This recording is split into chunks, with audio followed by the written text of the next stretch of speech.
প্রবল বৃষ্টির রাত, শহরের রাস্তা প্রায় জনমানবহীন। বেলাল তার অটোরিকশা নিয়ে ভিজতে ভিজতে গ্যারেজের দিকে ফিরছে। আজ সারাদিন তেমন ভাড়া হয়নি, পকেটে আছে মাত্র 50 টাকা। অথচ ঘরে তার স্ত্রী আমিনা মৃত্যুশয্যায়, ওষুধের টাকা নেই। সকালে বাড়িওয়ালা এসে হুমকি দিয়ে গেছে, কাল ভাড়ার টাকা না দিলে বাসা থেকে বের করে দেবে। গ্যারেজে গাড়ি রাখার সময় হঠাৎ বেলালের নজর পড়ে পিছনের সিটে একটি কালো রঙের চামড়ার ব্যাগ পড়ে আছে। কৌতূহলবশত সে ব্যাগটি খোলে। চেন খুলতেই তার চোখ কপালে উঠে যায়। ব্যাগ ভর্তি টাকার বান্ডিল। এত টাকা সে জীবনেও দেখেনি। মুহূর্তের জন্য শয়তান তার মনে কুমন্ত্রণা দিতে থাকে, বেলাল, এই টাকা দিয়ে তোর স্ত্রীর অপারেশন হবে, তুই বাড়ি ভাড়া দিতে পারবি, তোর সব অভাব দূর হয়ে যাবে। কেউ তো দেখছে না। বেলাল ব্যাগটি বুকে জড়িয়ে ধরে, কিন্তু পরক্ষণেই তার বুক কেঁপে ওঠে। সে আকাশের দিকে তাকায়। তার মনে পড়ে, কেউ না দেখলেও আল্লাহ তো দেখছেন। এক তীব্র দোটানায় পড়ে যায় সে। একদিকে অভাবের তীব্র দংশন, অন্যদিকে আল্লাহর ভয়। বেলাল সেই টাকার ব্যাগ নিয়ে ভয়ে ভয়ে ঘরে ঢোকে। স্ত্রী আমিনা যন্ত্রণায় বিছানায় কাতরাচ্ছে। স্বামীকে দেখে এসে কষ্ট করে জিজ্ঞেস করে, ওষুধ এনেছো? শরীরটা খুব জ্বলছে। বেলাল কাঁচুমাচু হয়ে টাকার ব্যাগটি বের করে। আমিনা অবাক হয়ে জিজ্ঞেস করে, এত টাকা কোথায় পেলে?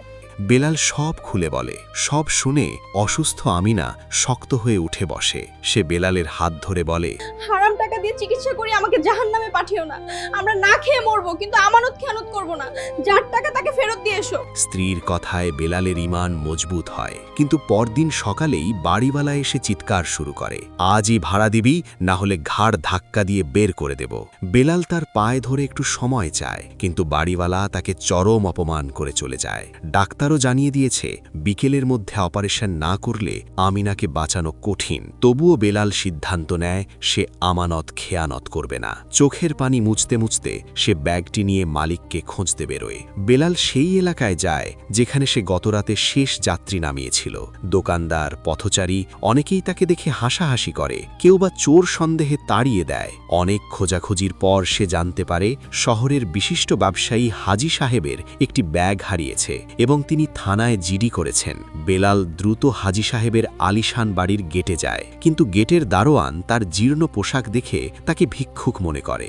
দারোয়ান ধমক দিয়ে বলে, যা ভাগ এখান থেকে, স্যারের সময় নেই তোর মতো ছোট লোকের সাথে কথা বলার। বেলাল অনেক অনুনয় করে, কিন্তু দারোয়ান তাকে ধাক্কা দিয়ে সরিয়ে দেয়। উপায় না দেখে বেলাল গেটের বাইরেই ফুটপাতে বসে থাকে। সন্ধ্যা ঘনিয়ে আসে। হাসপাতাল থেকে ফোন আসে, তার স্ত্রীর অবস্থা খুব খারাপ।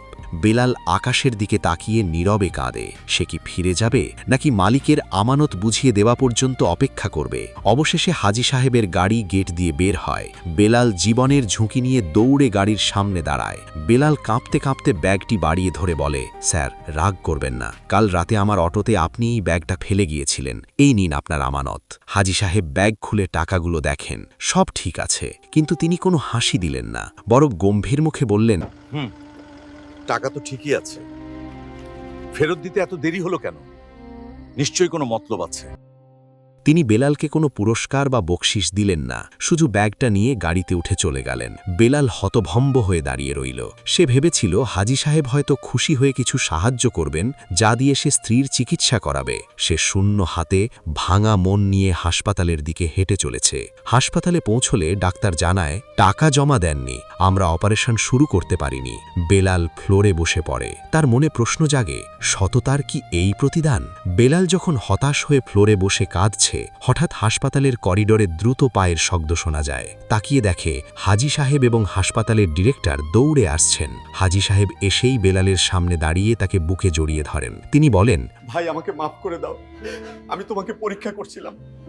বর্তমান জামানায় তোমার মতো অভাবী মানুষ এত টাকা পেয়েও ফেরত দেয়।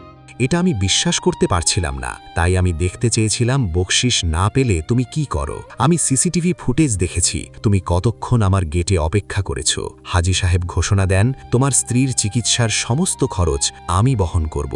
শুধু তাই নয়, হাজি সাহেব বেলালের হাতে একটি নিয়োগপত্র দিয়ে বলেন, কাল থেকে তুমি আমার ফ্যাক্টরির ট্রান্সপোর্ট ম্যানেজার। সততার যে প্রমাণ তুমি দিয়েছ তা কোটি টাকার চেয়েও দামি। কিছুক্ষণ পরই ডাক্তার জানায়, অপারেশন সফল হয়েছে। বেলাল আল্লাহর শুকরিয়া আদায় করে হাসপাতালের ফ্লোরেই সেজদায় লুটিয়ে পড়ে। যে আল্লাহকে ভয় করে, আল্লাহ তার জন্য পথ বের করেন এবং তাকে এমন উৎস থেকে রিজিক দেন যা সে কল্পনাও করতে পারে না।